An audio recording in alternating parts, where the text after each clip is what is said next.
ምንድነው የሚያስቆምህ? ደክሞሃል? በቂ እንቅልፍ አላገኘህም? በቂ ኤነርጂ የለህም? በቂ ሰዓት የለህም? ያ ነው እያስቆም ያለው ነገር አሁን ላይ?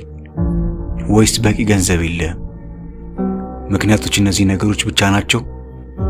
ወይም እያስቆም ያለው ነገር አንተን ራስህን? ምንም ምክንያት አትደርድር። ለራስ ይቅርታ ስሜት አይሰማ። በሞራል ተነስ። ለሁሉም ሰው ድክመትህን አትናገር። ምክንያቱም ማንም ሰው ስላንተ ድክመትና ሰበብ ግድ አይሰጠውም። ለማንም ሰው ኃይልህን አታሳይ። በጸጥታ በዝምታ ሁሉም ነገር ጀምረው፣ ሁሉም ነገር አሳካው። አንዳንድ ጊዜ ማንነትህን ለማሳየት ልፋትህን፣ ጥረትን ለማሳየት መናገር አይጠበቅብም። ለሰዎች ለማስረዳት መጋጋጥ አይጠበቅብም። ካንተ የሚጠበቀው ዝም ብለህ ድምፅን አጥፍተህ መስራት ብቻ ነው። አንዳንዴ ዝም ስትል ውስጥ ያለው ኃይል ይከማቻል፣ ጉልበት ይጠራቀማል። ውስጥ ያለው ጉልበት ለመውጣት ልውጣ ይልሃል።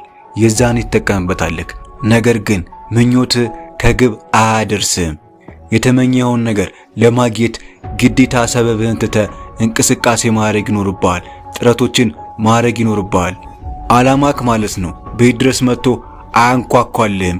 ለመሆን የምትፈልግበት ቦታ ለመድረስ መታገል አለብህ። እንቅስቃሴ ማድረግ አለብህ። እንቅፋቶችን በሙሉ በአግባቡ ማለፍ መዝለል አለብህ። ምንም ምክንያት ማብዛት አያስፈልግም። በአንዳንድ ስኬታማ ሰዎች አትቅና። ምክንያቱም በልፋት በጥረት ነው ስኬታማ የሆኑት። ማንም ሰው አላገዛቸውም፣ አልረዳቸውም ስኬታማ እንዲሆኑ። ተነስ ወንድሜ ተነስ። ውስጥ ያለውን የአውሬ ኃይል አውጣው። የአውሬ ኃይል ቀስቅሰው። ጨዋታው ተጀምሯል። ሲዝን ውስጥ ልትገባ ነው። ጊዜን በማይረባ ምክንያቶች አታቃጥለው። ሕይወት ላይ ችግር አለ፣ አካባቢ ላይ ችግር አለ፣ ጤና ላይ ችግር አለ፣ አስተሳሰብ ላይ አመለካከት ላይ ችግር አለ። ችግር የለም። የምትፈልገው ነገር ላይ መድረስ ከፈለክ ሰበቦችን፣ ምክንያቶችን ትተ መስራት ያሉብህን ነገሮች መስራት ይኖርብሃል። ላስታውስ፣ ምክንያቶች ልክ አይደሉም። ግራ የተጋቡ ሰውን ተስፋ የሚያስቆርጡ ትልቅ ውሸቶች ናቸው። እና እነዛን ውሸቶች እንዴት ማስቆም ትችላለህ? ውሸቶችን የምታስቆመው በእውነት ነው። እናም እውነታው ሰዓት አለ፣ ችሎታ አለ፣ ዕውቀት አለ፣ ጤና አለ፣ ቤተሰብ አለ፣ ድጋፍ አለ፣ ጉልበት አለ። እናም ዲሲፕሊን አለ ለመለወጥ ለመቀየር። ያ ነገር በራሱ ጊዜ ወደ አንተ አይመጣም።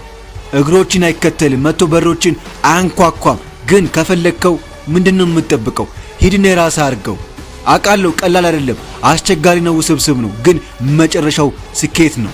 መጨረሻው የላበ ጠብታ ነው። በፍጹም ተስፋ እንዳትቆርጥ። ቻንስ አሁን ነው። ዓላማ አንድ ነው። አፍታክ ሞመንትክ አሁን ነው። ሰዓት አሁን ነው። እድል ይሄ ነው። ስለዚህ ምክንያት አታብዛ። አንተ ጡንቻ እንድታወጣ ማንም ሰው መጥቶ ስፖርት አይሰራልህም።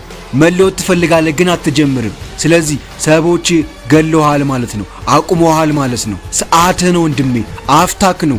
ነገ የሚባል ነገር የለም። አሁኑን ሁሉም ነገር ተወጣው፣ ዛሬውኑ ተወጣው፣ ዛሬውኑ ጀምር። እስከ ነገ አትጠብቅ። ህልም ነው እንዲኖርህ ከፈለክ ሞራልን ስጠው፣ እንዲፈጠር አድርግ። ምክንያቶችን አትስማ፣ ምክንያቶችን መስማት አቁም።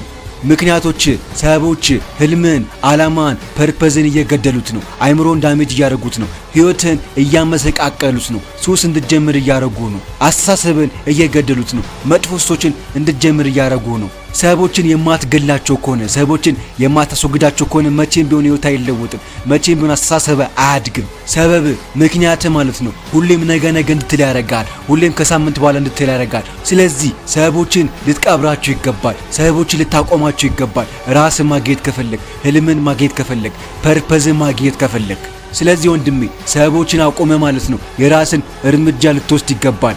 ያኔ ነው ስኬታማ የምትሆነው። ግን በፍጹም በሰበብ ምክንያት ተስፋ እንዳትቆርጥ። ኖ ኤክስኪውዝ